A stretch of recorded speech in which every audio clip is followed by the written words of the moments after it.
Hello friends, I am Narendra Verma. तो आपका स्वागत है आपके YouTube channel NV edu hub में।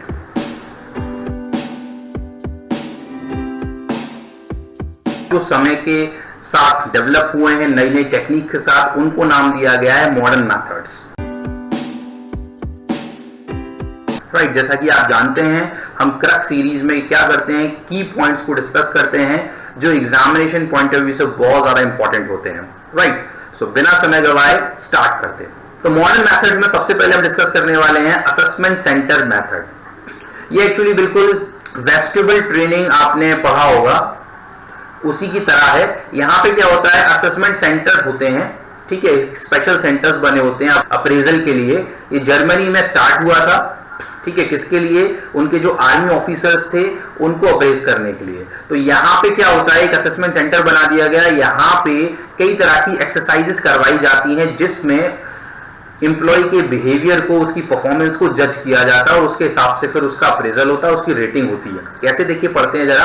अ central location where managers come together to participate in well designed simulated exercises like in basket exercises, work groups, role playing, etc.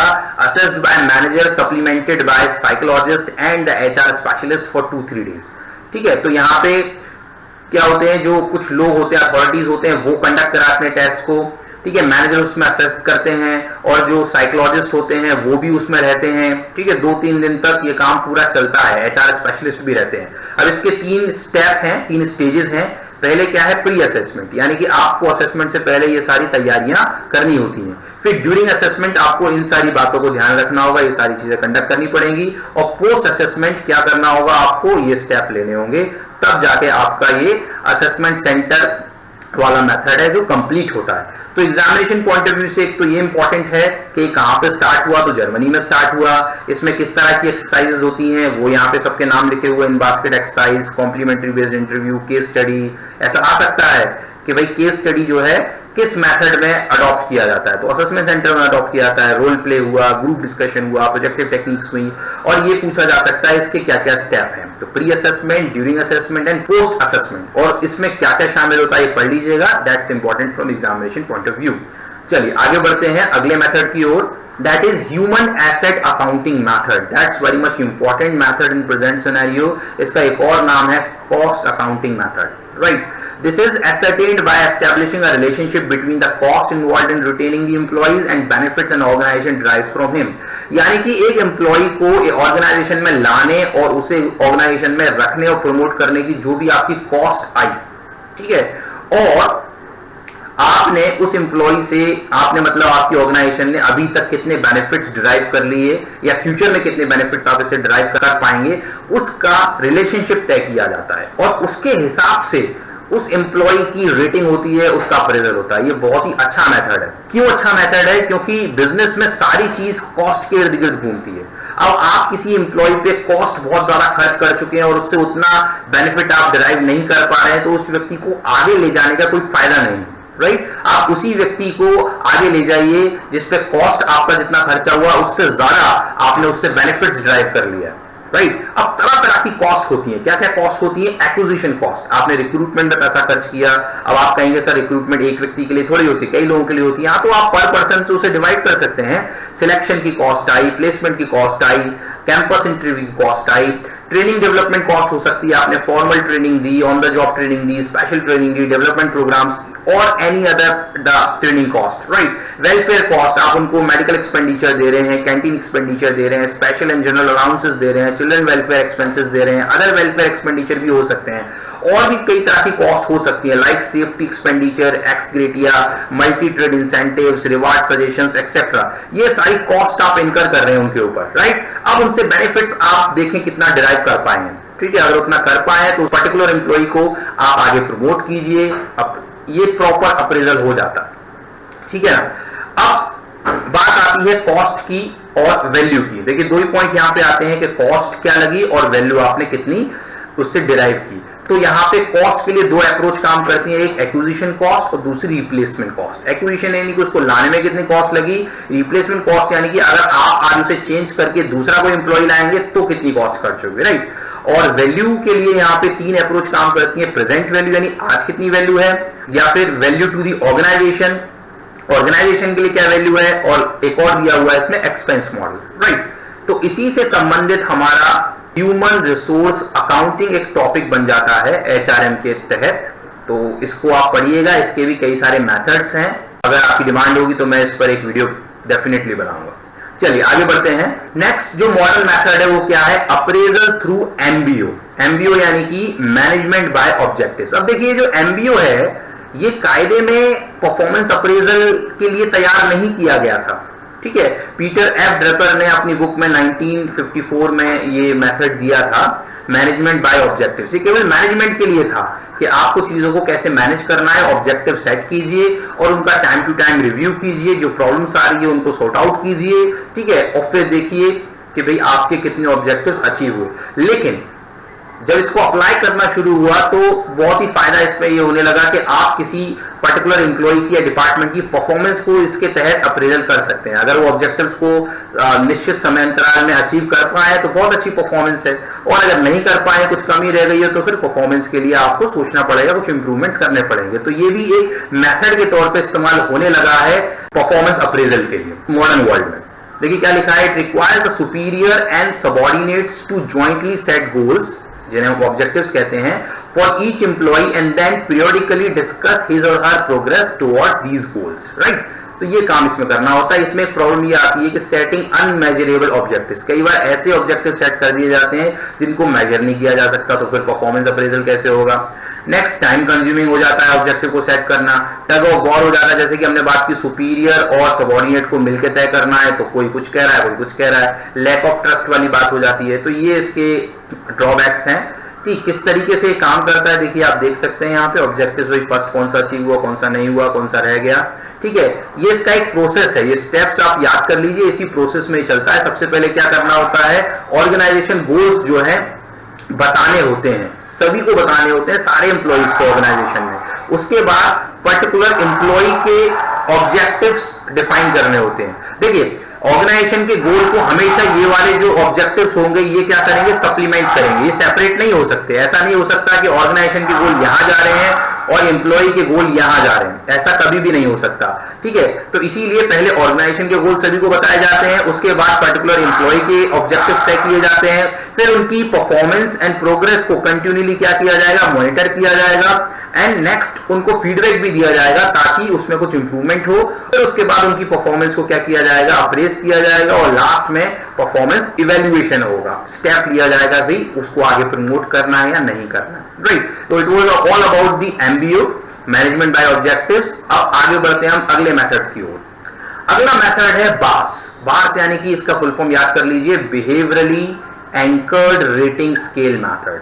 अब इसमें special बात क्या है, आपने देखा होगा कई सारे मेथड जिनके बारे में हमने बात की वो क्वालिटेटिव नेचर के थे, जैसे कि एसे मेथड था, उसमें आपको नरेशंस लिखने थे, ठीक है, क्वालिटीज बतानी थी, और कई सारे क्वांटिटेटिव मेथड्स थे जिसमें आपको नंबर्स बताने थे, मार्क्स देने थे। तो ये जो मेथड है क्या करता है, दोनों का कॉम्बिनेशन करता है, इसलिए इस मेथड को बेहतर समझा जाता है। This is the combination of qualitative as well as quantitative methods. देखिए लिखा हुआ है यहाँ पे, combines the benefit of narratives, critical incidents and ratings by anchoring a quantified scale with specific behavioral examples of good or poor performance, ठीक है ना। तो क्रिटिकल इंसिडेंट का भी सहारा लेंगे, ये रेटिंग्स का भी सहारा लेंगे, और ये खुद का एक स्केल बनाएंगे। देखिए आप ये देख रहे हैं स्केल, रेटिंग स्केल है ये, यहाँ पे 1 2 3 इसके हिसाब से उन्होंने रेटिंग तय कर दी, किसके हिसाब से, जॉब बिहेवियर के अकॉर्डिंग, ठीक है। अब इसमें क्या होगा, descriptions of various degrees of behaviour with regard to a specific performance dimension, जो मैं भी आपसे बात कर रहा था। इसमें एक प्रॉब्लम हो जाती है, distortion inherent in most ratings and scales. तो कई बार इसे बनाने में प्रॉब्लम हो सकती है, ठीक है। अदरवाइज ये मेथड बहुत अच्छा है। देखिए यहाँ लिखा हुआ है, हैव नो प्लान और schedule of work and no concept of realistic due dates, तो आपने उसको 1 मार्क दे दिया, ठीक है। अगर ये वाली बात है तो आपने 2 मार्क्स दे दिया, ये वाली बात है तो 3 दे दिया, इस तरीके से यहाँ पे 5 मार्क्स दे दिया आपने, ठीक है। अब ये स्टेप में चलता है, ठीक है। इसके कितने स्टेप हैं, there are 5 steps of bars, यानी कि ये जो बार हमने बनाया हुआ है, जो स्केल बना हुआ है, उसको बनाने के लिए 5 स्टेप हमको लेने पड़ेंगे।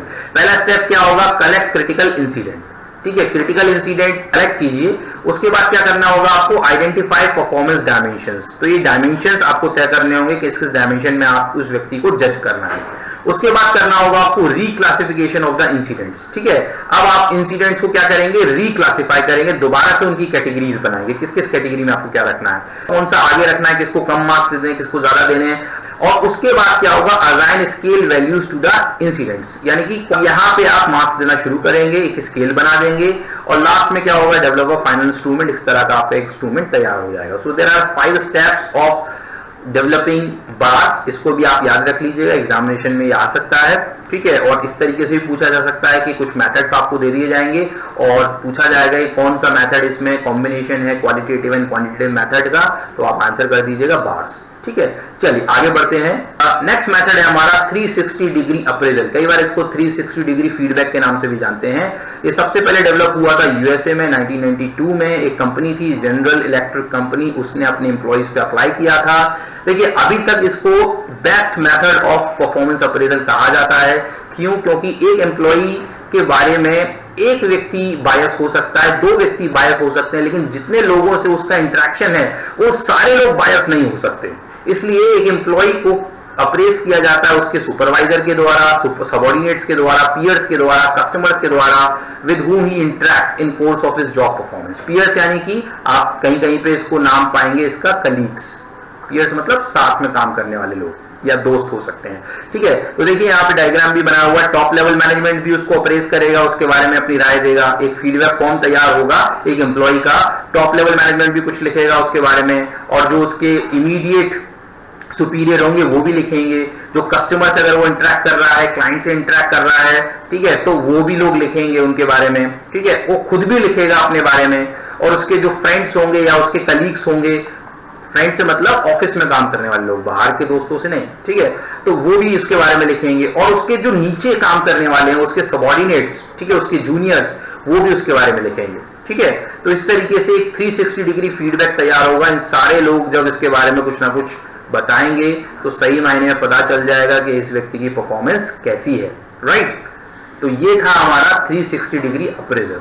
अब इस मेथड का एक अपडेटेड वर्जन भी आ गया है मॉडर्न वर्ल्ड में, that is 720 degree appraisal. Right, इसके बारे में मैं आपको नहीं बताऊंगा, आप कमेंट करके मुझे बताइए, पता करके बताइए कि what is this 720 degree appraisal and what is the difference between 360 degree and 720 degree appraisal. Right, ये क्वेश्चन मैं आपके ऊपर छोड़ता हूं, कमेंट करके जरूर बताइएगा। और भी आप चाहते हैं कि किसी पर्टिकुलर टॉपिक को लेकर हम वीडियो बनाए तो वो भी कमेंट करके बताइएगा। राइट, चलिए अगला लास्ट मेथड है जो मॉडर्न मेथड्स में काउंट किया जाता है, that is what, psychological appraisals. Okay, जैसे कि नाम से क्लियर हो रहा है, साइकोलॉजिकल अप्रेजल्स। साइकोलॉजिकल यानी कि यहाँ पे साइकोलॉजिस्ट भी बैठ सकते हैं और कुछ सीनियर या एक्सपर्ट लोग हो सकते हैं मैनेजमेंट की तरफ से, जो क्या करेंगे, इंटरव्यूज लेंगे, कुछ तरह के टेस्ट या एक्सरसाइजेस कंडक्ट करेंगे एम्प्लॉय के साथ और देखेंगे कि वो किस योग्य है। लेकिन यहाँ पे इंपॉर्टेंट बात क्या है कि ये किस लिए होता है, for future performance rather than the past one. यानी कि जितने भी अभी तक हमने मेथड समझे वो सारे मेथड्स पास्ट परफॉर्मेंस को इवैल्यूएट करने के लिए हैं, लेकिन ये एक अनोखा मेथड है जो पास्ट परफॉर्मेंस के लिए तो होता ही है, लेकिन इसका ज्यादा स्ट्रेस किसके ऊपर है, फ्यूचर परफॉर्मेंस, यानी कि आगे वो कितना जा सकता है। ठीक है, तो इस तरह का क्वेश्चन भी आ सकता है कि फ्यूचर परफॉर्मेंस पे एम्फेसिस करने वाला इनमें से कौन सा मेथड है। तो मेथड क्या कहलाएगा, वो साइकोलॉजिकल अप्रेजल।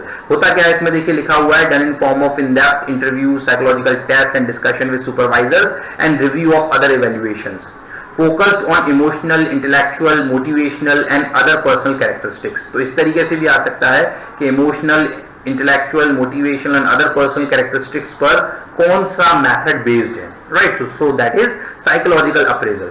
लेकिन ये थोड़ा सा स्लो है और कॉस्टली भी पड़ता है, otherwise it's a very good method of performance appraisal. Right, alright friends, so it was all about the traditional and modern methods of performance appraisal. So that's all for today friends। उम्मीद करता हूँ आप इस video को like करेंगे और अपने friends के साथ शेयर भी करेंगे, और अगर अभी तक आपने हमारे चैनल को सब्सक्राइब नहीं किया है then do subscribe it today only।